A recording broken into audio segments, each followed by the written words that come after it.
Well, hello, my little darlings. Today, I'm going to help you do a little poetry. Since your teachers are having to help with tax, and I know that they need a little help, we're going to do what's called Giggle Poetry. And the first one that we're going to work on is how to write exaggerations. And I know all of you know what an exaggeration is because you do it every day.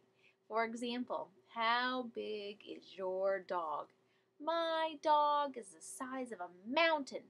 That would be an exaggeration.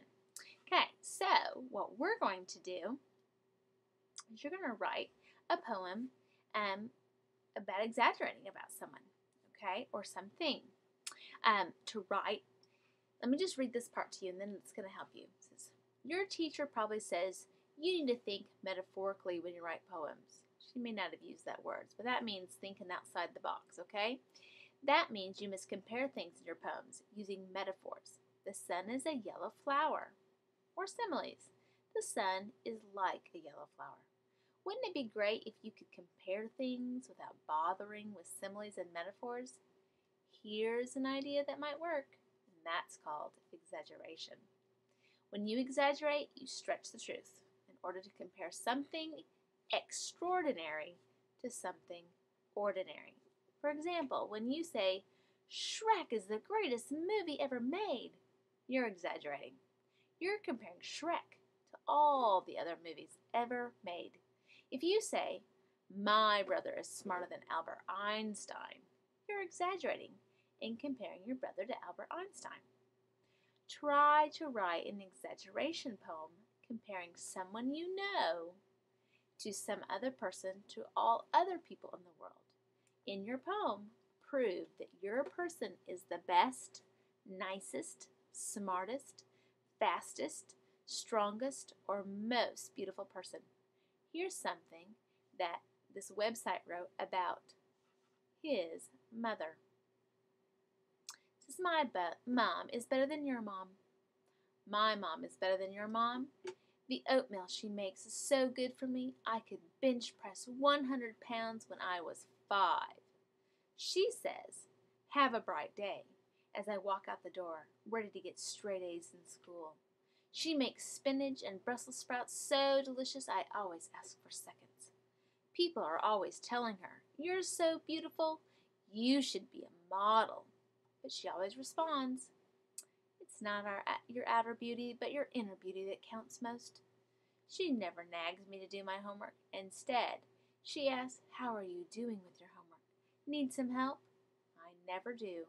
I want her to be proud of me, and when she puts me to bed at night, she tucks me, gives me a kiss, and I'm asleep, just like that.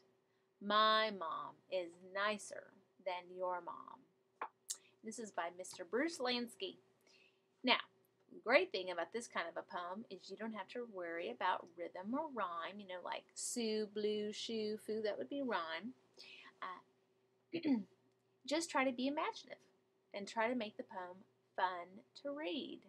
One way to do this is to keep your exaggerations fresh. In other words, don't try to sound like everybody else. That is, don't settle for the obvious comparison. Notice, for example, that he didn't state, my mother was a beauty contest winner.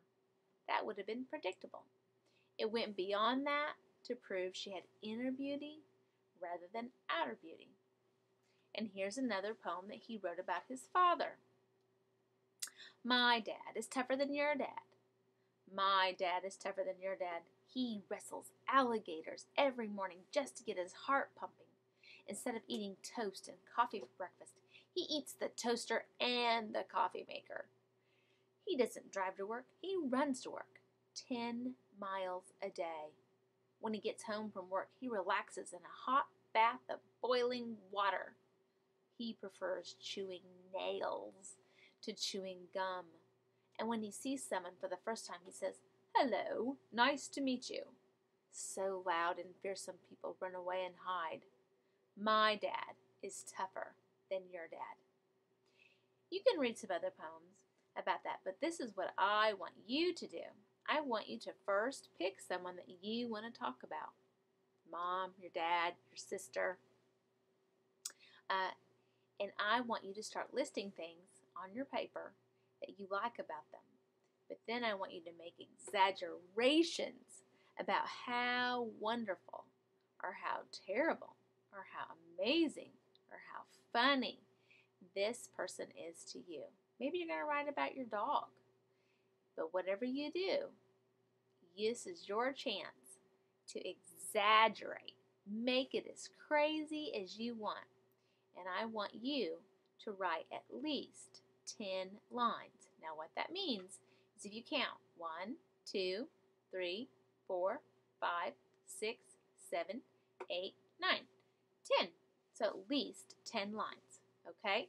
And notice this isn't, a paragraph. It's broken up in like sentences. You don't have to rhyme.